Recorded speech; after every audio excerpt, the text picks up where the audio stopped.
Welcome back to my YouTube channel نینو vlogs. تو آج میں اسٹور سے جلدی فری ہوا کیونکہ آج مجھے لوہا مارکیٹ کے لیے نکلنا تھا، تو میں جلدی سے فری ہوا اور مارکیٹ کی طرف نکل پڑا۔ آج سنڈے کی وجہ سے کوئی خاصا رش تو نہیں تھا، جس کی وجہ سے میں کچھ ہی دیر میں حسینہ گئی چوک پہ پہنچ چکا تھا۔ وہاں سے لوہا مارکیٹ کے لیے تھوڑا سا سفر ہے، اور کچھ ہی دیر میں یونیک اسکل سسٹم میں پہنچ چکا تھا، جہاں سے میں نے الیکٹرانک ویٹ مشینیں جو ہیں وہ سیٹ کروانی تھی اپنی، کیونکہ میں ان سے پرچیزنگ وغیرہ ساری مشینوں کی انہیں سے ہی کرتا ہوں اسٹور کی۔ تو لاسٹ ٹائم بھی میں انہیں سے لے گیا تھا مشین، تو اس میں کچھ خرابی آئی، تو میں نے سوچا چلے انہیں کے پاس لے چلتے ہیں۔ شاپ کے اندر انٹر ہوتے ہی میں نے سب سے پہلے سے انہوں نے کہا کہ میں آپ کی ویڈیو ریکارڈ کر رہا ہوں اور آپ کی شاپ کی بھی ویڈیو ریکارڈ کر رہا ہوں، جو کہ معمول کے مطابق نہیں تھا، کیونکہ میں نے پہلے کبھی ایسا نہیں کیا تھا، تو ان سے اجازت لی پہلے۔ پھر میں انہوں نے بتایا کہ لاسٹ ٹائم جو میں آپ سے الیکٹرانک مشین لے کے گیا تھا اس کے اندر خرابی ہے، کیونکہ وہ صحیح سے کام نہیں کر رہی، اس کی وائر وغیرہ کا کچھ ایشو تھا۔ تو اس کا لڑکا مشینیں وغیرہ چیک کر رہا تھا، تو اس نے مشین کو اچھی طرح سے دیکھا، تو اس نے کہا چلیں کاؤنٹر پہ چلتے ہیں، وہاں اس کو کھول کے اچھی طرح سے دیکھتے ہیں۔ یہاں پہ وہ مشین کا پوسٹ مارٹم بیٹھا کر رہا تھا، اس کو اچھی طرح سے چیک۔ اس نے کہا جی آپ کی چارجنگ کا ایشو۔ میں نے کہا بھیا چارجنگ کا تو کوئی ایشو نہیں ہے، آپ اس کو پہلے اوپن کریں اور اچھے سے چیک کریں۔ اوپن چیک کرنے کے بعد اس کو پتہ چلا کہ واقعی اس کے وائر کا ایشو تھا، جو اس نے اس کو ٹانکے وغیرہ لگائے اس کے بعد بھی وہ مشین صحیح سے چل نہیں رہی تھی، اور میں کھڑا دیکھ رہا تھا کہ کیا کرنے جا رہے ہیں مشین کے ساتھ۔ کافی اچھی طرح سے اس نے مشین کو چیک کیا اور اس کی جو وائریں وغیرہ تھی اس کو صحیح طریقے سے لگایا دوبارہ سے، اور کچھ ہی دیر میں ہماری مشین جو ہے وہ تیار ہو چکی تھی۔ اب یہاں پہ وہ مشین کو دوبارہ سے ریسیٹ کر رہا ہے، اس کے جو پیچ وغیرہ تھے ہر چیز وہ دوبارہ سے فٹ کر رہا تھا،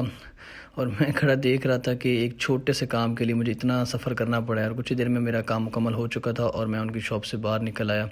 کیونکہ یہاں سے آگے مجھے جانا تھا سبزی منڈی کی طرف۔ تو پہلے میں پیٹرول پمپ پر گیا کیونکہ پیٹرول بھی بائک کا ختم تھا، اور کچھ ہی دیر میں سبزی منڈی پہنچ چکا تھا۔ سبزی منڈی کے اندر انٹر ہوتے ہی سب سے پہلے میں نے اپنی بائک جو ہے وہ جا کے اسٹینڈ پہ لگائی اور مارکیٹ میں چلنا شروع کر دیا، کیونکہ مارکیٹ وزٹ کرنی تھی، ریٹ وغیرہ لینے تھے ہر چیز کے۔ سبزی مارکیٹ کی جو سب سے بری بات مجھے لگتی ہے وہ ہے یہاں کی صفائی، کیونکہ یہاں پہ صفائی کا کچھ بھی انتظام نہیں ہوتا، اور جو مینجمنٹ ہے وہ کسی کام کی نہیں ہے۔ یہاں ہر طرف گندگی کے ڈھیر لگے ہوتے ہیں، اور جو فریش سبزیاں ہوتی ہیں، تازہ سبزیاں جو ہم سب نے ہمارے پیٹ کے اندر جانی ہوتی ہیں، وہ ہر چیز زمین کے اوپر پڑی ہوتی ہے، کسی چیز کا کوئی خاصا صفائی کا انتظام نہیں ہوتا۔ اور یہاں پہ نہ کوئی ٹریفک کا کوئی کنٹرول ہوتا ہے، نہ پہ کوئی اسٹینڈ وغیرہ کا کچھ صحیح سے انتظام بھی نہیں ہے۔ یہاں ہر طرف روڈ جام ہوئے ہوتے ہیں، اور یہاں پہ میرے تھوڑی دیر میں سامنے بھی وہی حال تھا، کیونکہ ہر طرف سے رکشے لگے ہوئے تھے اور گزرنے کی جگہ بھی نہیں تھی، اور مجھے گزرنا تو تھا، میں رکشے کے اوپر سے ہی گزرنے لگا، تو بھیا مجھے کہتے ہیں بھیا آپ کہاں چلے؟ تو میں تھوڑی دیر میں اپنی گروسری وغیرہ کی شاپنگ سٹارٹ کرنی تھی، کیونکہ یہاں پہ آیا میں بند گوبھی لینی تھی، اور بند گوبھی کے شاپر میں وغیرہ میں پیک کروایا۔ یہاں پہ وہ سبزی کو پیک کرنے لگے، تو میں نے کہا نہیں، پہلے مجھے ہر ایک پیس کو الگ الگ سے چیک کرنے دیں کہ کوئی بھی پیس خراب نہ ہو۔ تو ظاہر ہے جب سبزی خراب ہوگی تو ہمارا پیٹ خراب ہوگا، اور پیٹ خراب ہوگا تو سمجھو زندگی انسان کی خراب ہی ہے۔ اور ہر چیز چیک کرنے کے بعد میں نے گوبھی کو اچھی طرح سے شاپر میں پیک کروایا اور وہاں سے نکل پڑا۔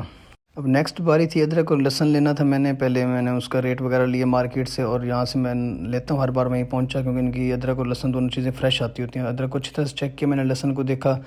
تو انہوں نے مجھے لہسن کا ریٹ بتایا۔ نیکسٹ میں نے مرچیں میں لیں ان سے، تو مرچیں بہت سب سے زیادہ مجھے فریش لگی وہ یہاں پہ مرچیں آئی پڑی تھیں، اور ہری ہری مرچیں تھیں، تو مرچیں وغیرہ میں نے ان سے اس کا ریٹ لیا، اس کی اچھی طرح سے چیکنگ کی، اور مرچوں کو پیک کروایا، اور کیونکہ مرچیں تو ہر سبزی کے لیے ضروری ہیں ساتھ۔ نیکسٹ باری تھی گاجروں کی۔ گاجریں تو فریش ہی مارکیٹ میں آتی ہیں، خیر تو گاجریں ان سے اچھی ملی مجھے۔ نیکسٹ میں ٹماٹروں کی طرف بڑھا، کیونکہ ٹماٹر وغیرہ گھر کے لیے بھی ضروری تھے اور شاپ کے لیے بھی لینے تھے، تو ٹماٹر کے میں نے 2 شاپر وہاں سے پیک کروائے، اور ٹماٹر بھی اچھے ریٹ پہ مل رہے تھے اور اچھی کوالٹی میں دستیاب تھے وہاں پہ، تو ان بھائی سے میں نے ٹماٹر وغیرہ لیے اور وہاں سے میں آگے کی طرف نکل پڑا۔ نیکسٹ اب چاہیے تھے کھیرے، کیونکہ سلاد کے لیے تو لازمی ضروری ہیں،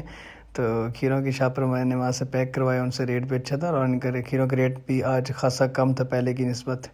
تو وہاں سے میں نے کھیرے پیک کروائے۔ اور بھیا بار بار مجھے کہہ رہے تھے کہ آپ ویڈیو کیوں بنا رہے ہو، آپ نے میرے خلاف FIR تو نہیں کروانی۔